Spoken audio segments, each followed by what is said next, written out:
Simpson het gewoonlik sonder enige moeles tussen mense en ander honde gebaljaar.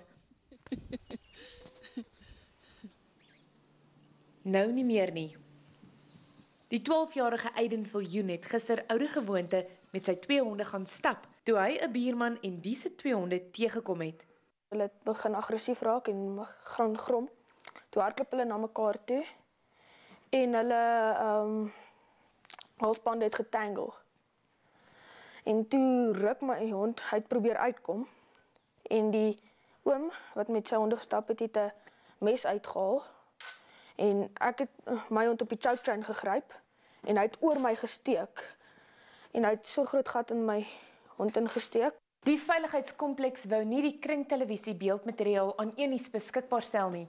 Aiden se pa het dit reeds onder oog gehad en hy sê dis duidelik wat gebeur het.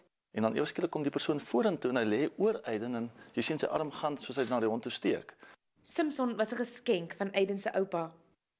My oupa wat laas jaar oorlede is, sy asse is in die Voortrekker Monument daar begrawe en omdat hy so baie beteken het vir my oupa, is ons verplan om hom daar by my oupa te gaan sit. Die polisie ondersoek onder meer 'n klag van diermishandeling en het reeds die man ondervra. Mia Willemse, Enies, Pretoria.